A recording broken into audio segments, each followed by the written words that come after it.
इस भ्रमणा में ना रहना। अब बड़ी बनाई बात ने बिगाड़ियो मत, मुश्किल से सिरे चढ़ी है यह कहानी। कितने संकट झेलने पड़े हैं, दास ने जेल तक जाना पड़ा, झूठे मुकदमों को फेस कर रहे हैं। कोई बात नहीं, परमात्मा हमारे साथ है। हमारा एक बार ज्ञान निखार हो जा, फिर चाहे फांसी दे दियो मेरा, एक बार परमात्मा का ज्ञान उसके बच्चों तक पहुंच जा।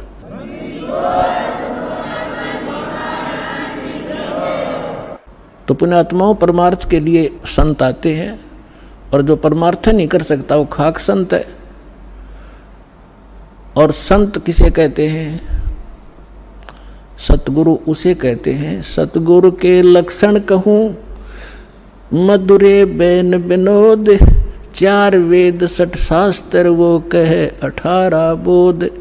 सतगुरु होगा जो इन सदग्रंथों से ज्ञान दे और प्रमाणित ज्ञान हो। अब जो प्रसंग चल रहा है कि जैसे अब आप जी नियमित रहे, अब आपको कुछ दिन समस्या रहेगी, क्योंकि अभी हमारे इस ज्ञान का प्रकाश कम हुआ है। घर घर के अंदर विरोध है, गांव गांव में विरोध है, समाज के अंदर विरोध है, क्योंकि इस जगत और भगत के क्रियाओं में और विचारों में सदा से भिन्नता रही है। और इसीलिए कहा है कि जगत और भगत का आपस में विरोध रहा ही है, और ये रहेगा भी। जब तक जगत को आप जैसा ज्ञान नहीं होगा तो वो विरोध करेंगे ही करेंगे, स्वाभाविक है, उनको अच्छा सा नहीं लगता। जैसे यहाँ पहली बार कोई व्यक्ति आता है और दूसरा आके प्रणाम करता है, वो खड़ा खड़ा देखता रहता है, ये क्या कर रहे हैं यहाँ पर, उसको अच्छा सा नहीं लगता, क्योंकि वो तो अहंकार में कोई छोटी मोटी पोस्ट हो तो उसने तो भारी बात हो जाती है, कैसे लंबा लेटूं। ये होता उनमें जो भक्तिहीन होते पिछले जन्म के, और पिछले जन्म के भक्ति युक्त प्राणी होते हैं, चाहे कितना बड़ा अधिकारी हो तुरंत समर्पित हो जाता है। वो पिछले संस्कार उसको अपने आप झुका देते हैं। उदाहरण के लिए जैसे सरसों आपने देखा होगा, सरसों जब तक उसकी फलियों में दाने नहीं होते, यानी उसकी कीमती नहीं होती, तब तक वो ऐसे खड़ी रहती है। और ज्यों ज्यों वो पकती चली जाती हैं और वो उनमें वो कीमती बनती जाती है, उनकी वैल्यू बनती है, वो झुकना शुरू कर देती है। और इतनी झुक जाती है कि ज़मीन को छूने की चेष्टा करती है, क्योंकि ईब उनकी कीमत बन गई, वो कीमती हो गए, उनके अंदर वो शक्ति आ गई, वो कीमत बन गई। और जब तक वो यूजलेस थी, वो न्यों खड़ी थी आकड़ी ऊपर ने। तो इसी प्रकार जो पूर्व जन्म के भक्ति युक्त होते हैं, उनका स्वभाव होता झुकने का, वो खड़े रह ही नहीं सकते। उनके अंदर पिछली भक्ति इतनी जबरदस्त होती है। और जो भक्तिहीन होते हैं वो आकड़े रहा आकड़े, लेकिन उनमें भी भक्ति बन जाएगी।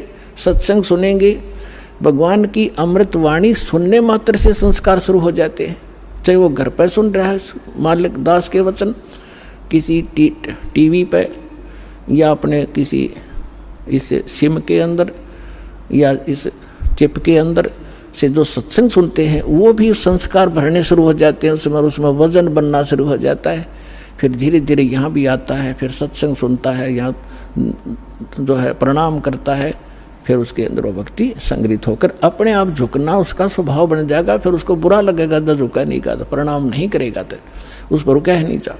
तो जो प्रसंग चल रहा है कि अब ये बिचली पीठी चल रही है, और इसमें क्योंकि सत्संग एक सामूहिक तौर से सब विचार व्यक्त किए जाते हैं, ये एक सामूहिक लेक्चर है जिसमें प्रथम कक्षा के बच्चे भी होते हैं जो पहली बार आए हैं, कुछ ऐसे भी होते हैं जो वैसे ही सत्संग श्रवण करने के लिए भी आए हैं, कुछ ने आज ही उपदेश लिया है, कुछ 2 वर्ष के हो गए, कोई 4 बार आए हैं, कोई पुराने भक्त हैं। तो सभी के अनुकूल इस सत्संग के माध्यम से ही संदेश दिया जाता है, और उनको जिसको जहाँ कोई त्रुटि होती है ये वचन वही काम करते हैं। जैसे आपको कोई बीमारी रोग है, इंजेक्शन कुल्ले पर लगाएंगे, वो उसी दर्द पर जाकर काम करेगा जो रोग होगा। इसी प्रकार कोई रोग की टेबलेट है मुख से खाई जाती है, वो अपने आप वहाँ काम करेगी जहाँ वो रोग है। तो इसी प्रकार ये सत्संग सामूहिक तौर से सबके ऊपर बिखेरा जाता है और जिस सत्र का जो भक्त होता है उसको उसी सत्र का ज्ञान उसके लिए अनिवार्य होता है और उससे फिर वो प्रेरित होता है, फिर संभल जाता है, कोई त्रुटि भी उससे हो जाती है।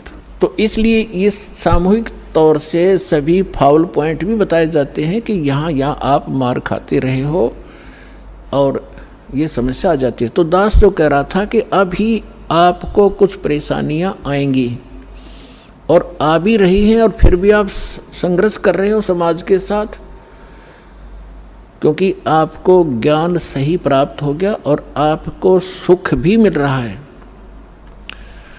और समाज अभी इस ज्ञान से अपरिचित है। तो अभी कुछ दिन और थोड़ी सी समस्या आपको रहेगी, फिर जब पूरे विश्व में यो ज्ञान फैल जाएगा सब आपके साथी हो जाएंगे।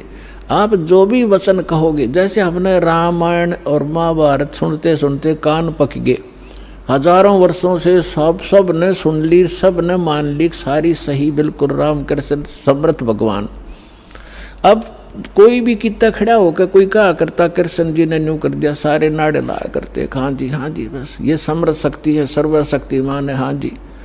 अब कहते हैं झूठ को 100 बार सुन ले वह सच लगने लग जाती है और हमने सुन रखी थी लाखों बार, तो वो एक रस हो गया था, कोई ऑब्जेक्शन नहीं रहा।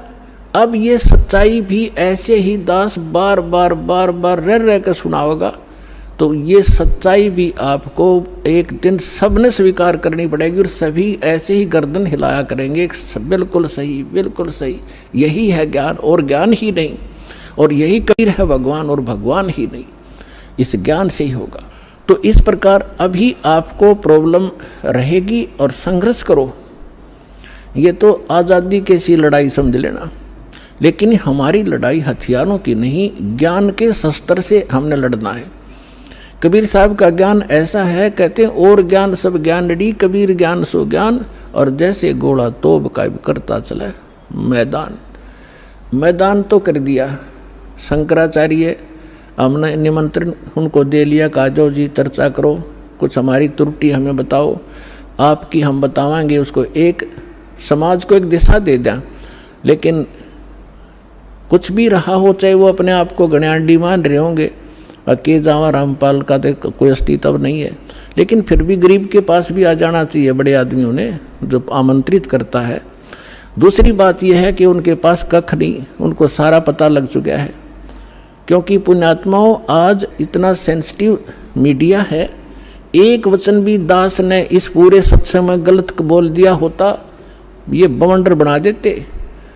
और आज मैं सीधा छाती में मार रहा हूँ इनके सच्चाई को, और कोई चसक नहीं रहा, इतना वजन है सच्चाई के अंदर। तो वो यहाँ नहीं आए, दुर्भाग्य था हमारा, बहुत इंतजार की उनकी, लेकिन परमात्मा ने दया करी, इस साधना चैनल वाले पर न्यारी रजा कर दी दाता ने। इसने अपनी टीम भेज के और सबसे उनके इंटरव्यू ले लिए, खुश होकर दे दिए, धोती सी मन्नत धो दी उनकी, यहाँ पर दिखा दिया किसे शंकराचार्य है किसे आचार्य है। तो पुण्यात्माओं कहने का भाव ये है कि जब तक ये पूरे विश्व में एक रस नहीं होगा तब तक थोड़ा सा विरोध बना रहेगा, और उसमें आपने घना सावधान रहना पड़ेगा कि आपका नाम खंडित ना हो। वैल्यू है, कहते हैं परमात्मा कहते हैं, जैसे माता गर्भ को रख यतन बनाए और ठेस लगे तो छन हो तेरी, ऐसे भक्ति जाए। अब भक्ति का मिलना यह बड़ी कठिन, और मिलने के बाद फिर वो उसको सुरक्षित रखना वो एक बहुत बड़ी बात है। जब तक परिपक्व नहीं हुई तो फिर फायदा क्या उसका। तो इतना सावधानी आपने बरतनी पड़ेगी, जैसे कोई माता बच्चे को गर्भ में आते ही वो कितनी सतर्क हो जाती है, खान पीन में संयम बरतती है, पैर ऊंचा नीचा ना टिक जा कि बच्चे का झटका लग जा, रात को करवट ले भी गलती से ले लेती है तो तुरंत सतर्क होती है, और कहीं मेरे बच्चे का दाब ना लगी हो और खराब ना हो जाए मेरा गर्भ, वो कितनी चिंतित रहती है। तो आप जी ने इस भक्ति का जो लाल है इतनी सावधानी से परिपक्व करना पड़ेगा, तब आपको सफलता होगी। इसमें फाउल पॉइंट हैं, आन उपासना नहीं करनी, संसारिक व्यवहार के जो भी कार्य हैं, जो भक्ति परमात्मा की मर्यादा को भंग करते हैं, वो नहीं करने, और फिर आप सफल हो जाओगे। तो अभी थोड़ी सी कठिनाई आपको चल रही है, घर घर में विरोध चल रहा है। पति ने नाम ले लिया, पत्नी नहीं मानती, मैं तो सारी पूजा करूंगी, तो कैसे ऐसा क्या कर रहा है। पत्नी ने ले लिया तो पति दुखी करता है। तो धीरे धीरे ज्ञान से क्या होगा, ये ज्ञान ऐसा है कि आप घर पे चलाओगे और बच्चों पर भी असर करेगा। ना सुनेंगे तो भी कक्ष में सोए हुए व्यक्तियों पर भी ये वाणी असर करेगी, जैसे गारुड़ का मंत्र अचेत हुए उस सर्प के डसे हुए व्यक्ति पर, जो सुन भी नहीं रहा, समझ भी नहीं रहा, और उसके ऊपर भी वो मंत्र बोल बोल कर उसके विष को उतार कर सचेत कर देता है। और ये तो परमात्मा की वाणी सब सिद्ध है। ये तो अपने पशु पक्षियों के ऊपर भी ये वाणी जा रही है, उनको भी, उनके भी पाप डाउन हो रहे हैं। ठीक है, उनके पाप गणे हैं, इसलिए पशु योनि मिली, तो वो पाप घटते रहेंगे। जैसे कपड़ा किसी का ज़्यादा मैला है, हो गया है, मैल हो गया है, तो वो कई बार साबुन लगाने से स्वच्छ होगा, उज्जवल हो जाएगा। और जिसका थोड़ा मैला है, 1-2 बार साबुन लगाने से उज्जवल हो जाता है।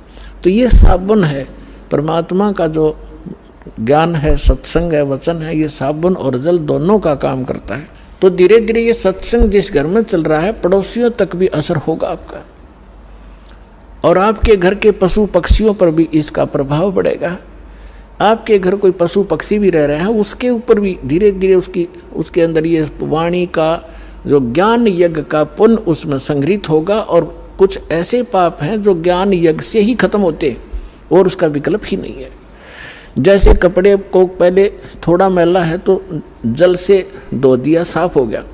ज़्यादा मैला है तो और भी मैल रहा तो साबुन लगाना पड़ा, और फिर भी कोई दाग दबा रह जाता है तो ड्राई क्लीन से साफ हो जाता है। तो इसी प्रकार ये सभी क्रियाएं हमें अपने अंतःकरण, अपने जीव के ऊपर, आत्मा के ऊपर जो मैल जमा हो गए, उन सभी पापों का नाश करने के लिए ये सारे ही साधन अपनाने पड़ेंगे। मंत्र के जाप भी करने पड़ेंगे, 5 यज्ञ भी आपने करनी पड़ेंगी, और तब जा कर के आपकी भक्ति सफल होगी। तो इसमें फाउल पॉइंट दास आपको बता रहा है कि ये भ्रमित ना होना। ऐसे कोई व्यक्ति आपके साथ डिस्कस भी करे तो उसको समझाना कि देखो, पहले तो जब हम डॉक्टर के पास जाते हैं तो डॉक्टर की औषधि में हम स्वयं ही विवेचन करते हैं, तो फिर उस डॉक्टर के पास जाने की आवश्यकता ही नहीं कि इसने दवाई ठीक नहीं दी तो कोई और देखो, वहाँ से लो। तो इसी प्रकार सबसे पहले तो ये देखो, ये ज्ञान आज तक ना किसी ने सुना और ना सुनाया, किसी के पास था ही नहीं। और जिन महापुरुषों के पास था उनको प्रतिबंध कर दिया था, मालिक ने प्रतिज्ञा करा दी थी कि अभी इसको डिस्क्लोज ना करना। तो महापुरुष थे, वो अपनी अमृतवाणी में बोल के सारा कुछ लिख गए, एफिडेविट बना गए, कबीर इज गॉड, ये वो फाइनल कर गए थे वो महापुरुष, जिनके दास बार बार उनके शुभ नाम आपको सुनाता है। और फिर हमारे सदग्रंथ उसी का प्रमाणित करते हैं कि कबीर इज गॉड। तो फिर ये क्लियर हो गया कि आज तक कोई हमें यही निर्णय नहीं करके बताया कि भगवान कौन है और कैसा है। अब जैसे रामकृष्ण को और विष्णु जी को, शंकर जी को भगवान मानने वाले, उनसे अगर हम पूछा करते थे कभी, वो कहता मैं समाधि लगाता हूँ, भगवान देखा आपने? भगवान दिखता थोड़ा ही है, वो तो निराकार है। अरे ये विष्णु ब्रह्मा जी की मूर्ति रख रखी, ये क्या फिर? तो हमारा निराधार ज्ञान था, बेसलेस था, हम डामाडोल थे, स्थिर नहीं थे। और इसी प्रकार ये राधा स्वामी किसी ने पूछ लो या किसी महर्षि ने पूछ लो, अभी तक जिनके विचार रहे हैं, परमात्मा तो निराकार है। साकार आता जब रामकृष्ण रूप बन जाता फिर निराकार हो जाता है। तो खाक ज्ञान था इनको। वेद बताते हैं कि वो परमात्मा सशरीर है, मनुष्य दृश्य है, ऊपर सिंहासन पर विराजमान है और उसके सिर पर मुकुट है। ये तो वेद बताते हैं, राजा की तरह बैठा। और यही वो संत बताते हैं जिनको भगवान ने जिन आंखों देखा वहाँ पर। तो फिर इसमें कोई डाउट नहीं रहा कि हु इज गॉड और कैसा है वो भगवान। तो ये सारे कंसेप्ट क्लियर इस दास ने करे, आज तक किसी ने नहीं किए। तो इसी प्रकार इस साधना पर भी विश्वास करना, किसी से डगमग ना होना, क्योंकि काल ने अपने एजेंट छोड़ रखे हैं। वो अपने कर्म बिगाड़े हैं तो वो भी भगवान के बच्चे, पर भ्रमित है, उस काल से प्रेरित है, उनका दुर्भाग्य है कि वो अशुभ काम पर लगे हैं। तो दास की उन सभी संतों से भी प्रार्थना है कि वो भी भगवान के बच्चे हैं और परमात्मा के बच्चों को मिसगाइड करके वो भगवान के दोषी हो रहे हैं। सबसे बड़ा अपराधी इस पृथ्वी पर यदि कोई प्राणी है जो गलत ज्ञान प्रचार करता है, वो भगवान का सबसे बड़ा अपराधी है। और आज देख लो, आज तक इस दास के अतिरिक्त या पहले महापुरुष रहे, उन्होंने जो ज्ञान दिया वो अपने सत्र का दे ही गए, उन्होंने आगे नहीं ये मंत्र वगैरह डिक्लेयर किए, वो बात अलग है। लेकिन वर्तमान में इस दास के अतिरिक्त सभी मिसगाइड किए बैठे ये संत, मंडलेश्वर, आचार्य और शंकराचार्य। तो ये अपराधी उस परमात्मा के, इनको चाहिए अपना भी कल्याण करावें और सच्चाई से अपने अनुयायियों को भी परिचित होने दें, इनका भी कल्याण हो जाएगा। समय आ गया, ये तो होगा ही होगा। ये कह देंगे तो इनका जो है बड़ी शाबाशी होगी, इनकी इज्जत रह जाएगी। और नहीं तो चलिए तो यहाँ आवेंगे, फिर ये अकेले बैठे रहेंगे वहाँ पर, रोए जाइए अपने कर्माने। आज कौन इतना मूर्ख है जो अपने जीवन को नाश करेगा जब पता लग जाए? तो फिर दूसरी समस्या ये आती है कि गुरु नहीं बदलना चाहिए। कोई बात हुई या एक डॉक्टर से इलाज नहीं होता तो 100 बदलने चाहिए अपनी जान बचाने के लिए। और कबीर साहब कहते हैं, जब लग गुरु मिले नहीं साचा, तब लग गुरु करो 10 पाँचा। और झूठे गुरु के पक्ष को तज ना लावे वार, और द्वार ना पावे शब्द का वो भटके वार का वार। और इतना शीघ्र बदल देना चाहिए गुरु को। कबीर साहब कहते हैं कि डूबे थे पर उबरे, गुरु के ज्ञान चमक, और बेहरा देखा जरजरा, उत्तर चले फड़क। पहले बेड़े होया करते थे, फ्लोटिंग लकड़ियों का एक बेड़ा बना लिया। अभी तो नौका तो बहुत बाद में चली है। पहले बेड़ा होया करता था, उसके ऊपर बैठ कर दरिया को पार करके अपना कोई काम करने जाते थे, उन बेड़े के ऊपर बैठ के जाया करते। तो वो बेड़े कई बार गल जाते थे, कंडम हो जाते थे। तो जब परमात्मा कहते हैं कि जिस साधना को आप कर रहे हो, जो गुरु की, जिस गुरु के जहाज में आप बैठे हो, उसका जब आपको उसके सामने दूसरा जो बिल्कुल ओके बेड़ा आ गया, नौका समझ लो आप, बेड़ा तो नहीं समझ में होगा। अब एक नौका है जिसमें आप बैठे हो, उसके अंदर सुराख हो गया है और जल उसके अंदर घर कर रहा है, अंदर प्रवेश करना शुरू कर दिया है। और उसके बराबर में दूसरा कोई सही ओके नौका रख देता है, साथ में खड़ा कर लेता है, और वो कहता है कि भाई तुम डूबोगे, इसमें आ जाओ। अब जिसने गुट्टी सूटी ला रखी होगी, नशा कर रहा होगा, तो ठीक है मौज हो रही है, वो तो डूबेंगे। और जिनको नशा नहीं है और उनको पता लग गया दोनों का डिफरेंस कि ये जल आ रहा है, तुम डूबोगे इसमें, तो वो जो जिनका नशा नहीं है वो तुरंत 1 सेकंड भी ना लावे, तुरंत कूद जाएंगे उसके अंदर। तो यहाँ परमात्मा कहते हैं, डूबे थे पर उबरे, गुरु के ज्ञान चमक, और बेड़ा देखा जर्जरा, यानी टूटा फूटा डूबण वाला, उत्तर चले फड़क। फड़क जैसे पशु कई बार आवाज़ सुनकर हॉर्न की फड़क को भाग जाता, काफ़ी दूर बहुत स्पीड से भागता है एकदम। तो कहते हैं ऐसे कूद गए दूसरे में। तो परमात्मा कहते हैं झूठे गुरु के पक्ष को तजत ना लावे वार, 1 सेकंड के अंदर बदल लेना चाहिए। और पुण्यात्माओं, आज इस विश्व में कोई गुरु नहीं है इस दास के अतिरिक्त। सतगुरु की तो बहुत दूर की बातें हैं, वो गुरु भी नहीं है। तो कबीर साहब कहते हैं, गुरुआ गाम बिगाड़े संतो, गुरुआ गाम बिगाड़े, गुरुआ गाम बिगाड़े संतो, गुरुआ गाम बिगाड़े, ऐसे कर्म जीव कहला दिए, ईब जड़े ना धाड़े। है अब परमात्मा रह रहकर अपने उस ज्ञान के माध्यम से हमें बताना चाहते हैं कि गुरुआ गाम बिगाड़े संतो, इन गुरुआ गाम बिगाड़े, इन नकली गुरुओं ने जगह जगह गुरु बने बैठे, और ऐसे कर्म जीव कहला दिए, बहुत झड़े ना झाड़े। अब कोई जो भी पूजा उन्हें चपका दी, उनका ये कर लो, श्राद्ध निकाल लो, फलाना कर लो। अब वो उनको छोड़ना नहीं चाहते, जबकि सारे शास्त्र विरुद्ध साधनाएं हैं। अब क्या बताते हैं, पाहन को परमेश्वर कहते, या निंदा बड़ी भारी, या को मोकू समझ पड़ी है पूजा दी अगारी। जो हड़का जल भर कह लाए, चरणामृत ठहराए, हर जड़ के चरण धो के दीने, फिर चेतन को फिर प्याए। अब क्या बता रहे हैं कि जैसे पहले हमने देखा हमारे गांव में एक शिव जी का मंदिर है और कभी वहाँ चले जाते थे, कभी त्योहार होता था, शिव जी का मेला भरता था, तो क्या करते थे उस जोड़ में तालाब में जिसमें भैंस भी माएँ मूतते हैं उस सब नहाया करती, वह भी पेशाब करें टट्टी करें, और उसमें से भर के लाते लोटा और उसको फिर भगवान शिव जी के उस पर शिवलिंग पर डालते और फिर आगे निकलता उसको लोटे में भर लेते। उसने चरणामृत बना के सारा नबाटा करता पुजारी।